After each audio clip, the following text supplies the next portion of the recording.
Ini dilindungi oleh undang-undang sepanjang itu mematuhi aturan-aturan yang kita disebutkan. Jadi di sini kita akan mencari solusi dari beberapa yang tadi sampaikan Pak Malik, semangatnya luar biasa dan bodinya juga oke.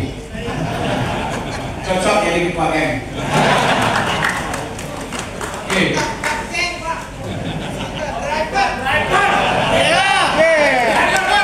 Driver Bali bukan geng, Pak. Dan saya kira ini adalah tugas kita bersama antara legislatif, eksekutif dan para stakeholder harus bersama-sama bagaimana mencarikan solusi. Sementara kita sementara berani semua sedikit. DPRD Provinsi Bali pasti berada di garda terdepan untuk bersama-sama dengan driver Bali. Kita adalah dari berwisata. Kita harus menikmati kekayaan itu. Kita harus menikmati. Betul, Pak. Bali jangan dijual murah, Pak. Loh, Pak, itu kita yang mati. Bali jangan dijual murah, Pak. Semangat itu. Oke, nah jadi dari tuntutan dari 6 aspirasi itu kami akan bacakan hasil-hasilnya karena kami sudah kaji, kami sudah proses kemarin diskusi. Nah, kami akan baca hari ini. Mungkin ada beberapa ini sudah semuanya kita setujui, cuma ada beberapa hal yang mungkin perlu dibahas lagi. Oke. Perlu kajian yang lebih mendalam. Nah, jadi kalau saya baca apa?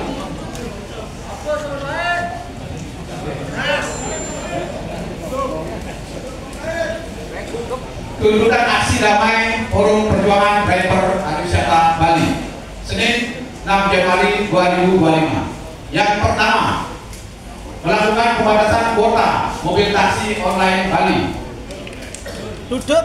Pada prinsipnya dapat dipenuhi, tetapi tentunya dengan beberapa kajian terlebih dulu terkait jumlah kebutuhan, kemudian terkait juga dengan proyeksi ke depan. Jadi berdasarkan kajian kebutuhan angkutan pariwisata, sewa dan taksi tahun 2015, proyeksi kebutuhan angkutan sewa pada tahun 2020 adalah 23.754 unit.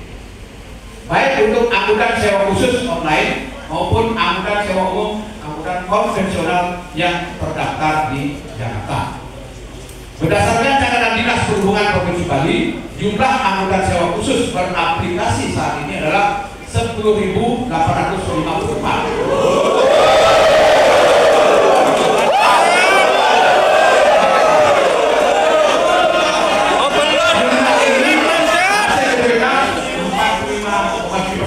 Dari proyeksi kebutuhan angkutan sewa pada tahun 2020.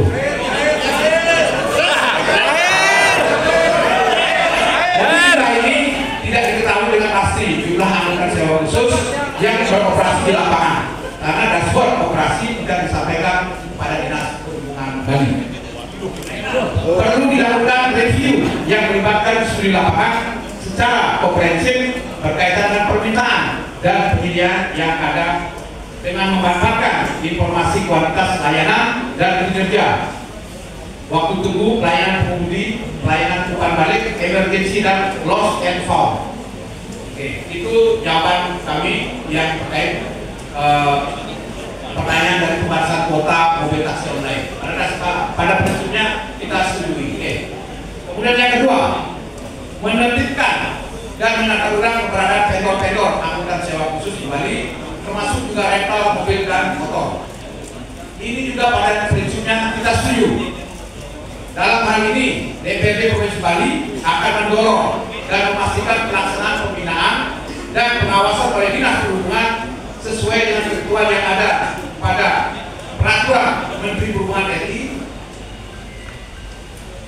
RI nomor 118 tahun 2018 tentang penyelenggaraan angkutan sewa khusus dan Peraturan Gubernur Bali nomor 40 tahun 2019 tentang layanan angkutan khusus berbasis aplikasi di Provinsi Bali. Dinas Perhubungan Provinsi Bali bersama Dinas Penanaman Modal dan Pelayanan Terpadu Satu Pintu dan Dinas Koperasi dan UMKM agar meningkatkan pengawasan dan pembinaan kepada perusahaan angkutan sewa khusus, termasuk memberikan sanksi kepada perusahaan penyelenggara angkutan yang melakukan pelanggaran. DPRD Provinsi Bali akan memastikan tersedianya alokasi anggaran yang cukup pada masing-masing dinas untuk dapat melaksanakan tugas pembinaan dan pengawasan, serta memasukkan kinerja pembinaan dan pengawasan dalam kinerja instansi. Berkaitan dengan perusahaan penyewaan kendaraan roda 4 dan roda 2, meskipun bukan kewenangan pemerintah Provinsi Bali, maka DPRD Provinsi Bali akan meminta kepada PJ Gubernur Bali untuk mengadakan koordinasi khusus dengan pemerintah kabupaten kota yang menjadi pembina kegiatan usaha tersebut. Pertanyaan yang ketiga, membuat standarisasi tarif untuk angkutan sewa khusus. DPRD Provinsi Bali akan mendorong pemerintah Provinsi Bali untuk menyusun kajian besaran tarif batas bawah dan batas atas. Segera. Siap. Batas atas sesuai dengan ketentuan sebagai usulan perubahan terhadap peraturan Dirjen Perhubungan Darat nomor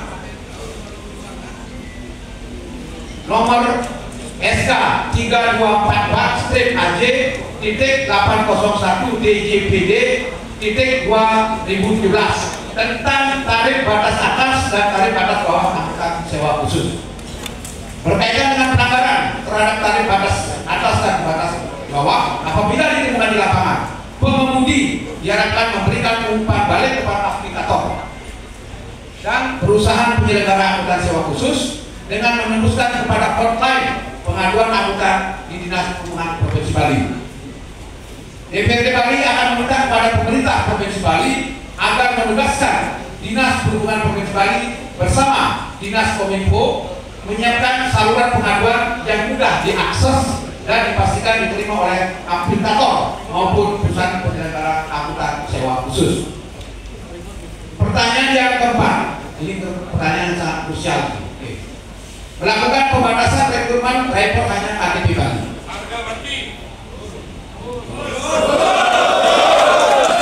Bali istimewa Pak, Bali istimewa. Seperti kita ketahui Pak, KTP itulah berlaku secara nasional. Secara nasional berarti berlaku di seluruh Indonesia. Tapi peraturan online di luar Bali Pak, yang di Surabaya itu khusus Pak. Ya betul. Khusus Surabaya, Bali khusus Bali. Betul. Tiap kota itu ada aturannya Pak, mestinya pemerintah Bali melakukan pembatasan terhadap khusus kan Pak KTP Bali tersebut. Karena ini menyangkut undang-undang.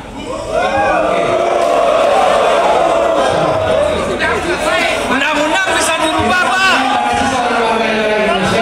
Bekerja di seluruh wilayah Indonesia, persyaratan rekrutmen dapat dilakukan berbasis pada kemampuan pemahaman tentang geografi dan wilayah Bali. Itu sudah memberikan.